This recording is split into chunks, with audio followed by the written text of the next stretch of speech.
Chat Tales. Don't you wanna hear some Chat Tales? Hello people, how you doing? Okay, so this is a little Chat Tale story for you. When we was like, me and my pals in Kentish Town, like when we was young and that, we live basically on the doorstep of Hampstead Heath, and a lot of our lives were spent in that park, all over it, doing different stuff from football to rugby to tennis to running up and down Kite Hill to fishing. Now, yeah, if you're all the lads from Kentish Town, no matter what council estate you lived on or whatever, everyone just loved being fishermen. And the heath is great because there's like, how many ponds is there you can fish on? There's 1, 2, 3, 4. There's about five lakes that you can fish on, that you're allowed to fish on. So basically, we used to just go up there as kids, and a lot of the time we'd go on our bikes so we could move around the heath into different lakes.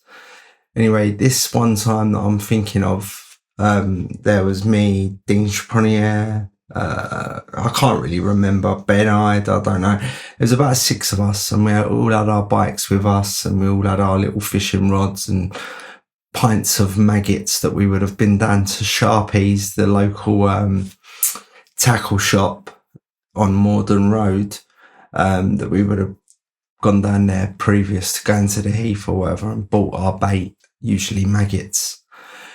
But yeah, so this one day, so we'd all gone over the heath. We was all at a pond called the Hampstead Number 2, which is closer to Hampstead, if you know what I mean. Like one side a bit more close to Highgate, but the side we was on closer to Hampstead, next to the mixed swimming pond, if that means anything to people. And there was a swim, and it had like a big willow tree that sort of hung into the pond, like, and there was always loads of carp around there.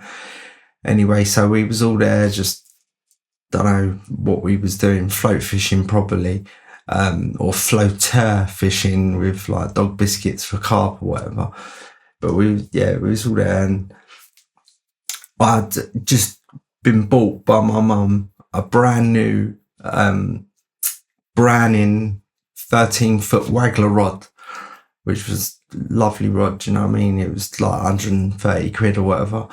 But so we're all there, we're just for ages, like fishing, not having too much of a good time with the old catching, because I don't think we'd actually caught anything up to this point.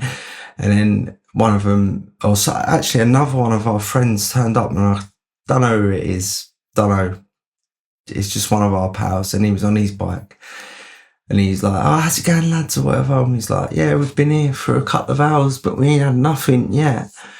And he was like, "Oh, I've just come from the Parley Ponds, like, which is like the Highgate side, and people are fishing on the men's swimming pond, which would have been Parley 2, and they're banging out loads of like roach and perch, and yeah, it just seems to be loads around there." So we was all like, "Right, that's it. Bring your rods in, people. We are going over to the Parley Ponds." So packed our gear down, and basically I had my rod, and I didn't want to pack it down because it takes ages to reset it all back up, and I just wanted to get there casting in, you know what I mean, be fishing. So I got the hook, and I hooked it onto the largest eye of the rod, and then I tightened the line and tightened up my reel so it wouldn't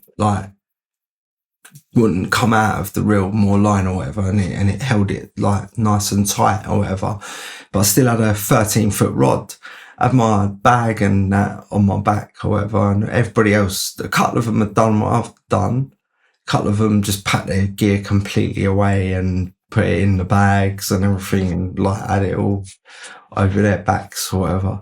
So we started to ride off, but where the willow was, there was like a little path that led up to a road And if you went up there, you could get round to the bottom of Kite Hill quite easily. So we did that, and then we went into the heath there, went to the top of Kite Hill, and then down the other side. And as we was going down the other side, no, we're going pretty fast. 2 of us, 3 of us might have had full length rods, you know what I mean? Like, so a 13-foot rod while you're trying to ride the bike as well. It was mental, like, so we're going down, everyone's going quite fast or whatever. And then it's funny because, like, my rod sort of, like, I must have moved it towards the right-hand side where all the trees and this fence and stuff was or whatever. But I watched my rod get tangled up into, like, go into where the fence was. Yeah, it's fine now. But then I actually watched myself ride past where it had gone in.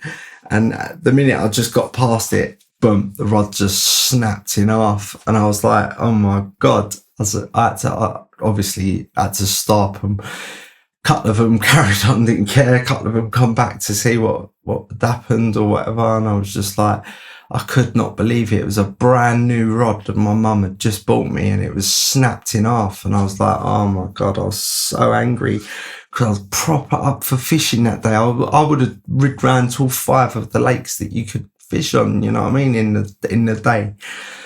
But yeah, I got my rod out of the bush and that, and yeah, it was just snapped in half. So basically I packed it all away, and then like nearly in tears, like to the others saying, oh, well, you lot better go on because I'm going home, man. I'm going home. So yeah, rid home, got back to my house or whatever, and walked in to my mum, and she just see me standing there with a rod in my hand that snapped in half, like, and I'm in tears, and like, she's like, what happened? And when I told her, she just didn't think I was very clever not to just pack the stuff away and reset it up when I got to the new lake. But yeah, the only good thing that came out of this little story is that we contacted the company Browning, and they was able to send me the middle section of the rod, because the rod breaks down into 3 bits, and it was the middle section that had snapped in half. So we managed to get, like, for, I don't know, 40 quid or whatever, they sent me out the new middle section of the rod. Yeah. So other than that taking about a week or whatever, luckily I kept a good rod or whatever. And yeah, it was quite funny because I was like, just ran the flats, like no one was ran the flats because they was all fishing, like. And then when they came home at the end of the night, like, they see me just sitting there, like, on I don't know, Dean Cookie or Ben's wall, and they was like, oh God, man, we got to the men's swimmer, we all cast in, we was just banging out roach, banging out gudgeon, banging out perch, and so even had a tench. So I was just like, oh, get away from me, man. But yeah, so I suppose if I can give any youngsters out there that are going fishing, pack your rod down when you're going to the next lake if you are on a bike, because yeah, do you know what I mean? I must have looked like one of them jousters or whatever, like Henry VIII on Shoebarb, going down the hill with a rod in my hand, like. But yeah, so I just thought that'd be a funny little story. Again, mugging myself off, telling people. But yeah, sweet. Thanks for listening. Nice one. Chat Tales. Don't you wanna hear some Chat Tales?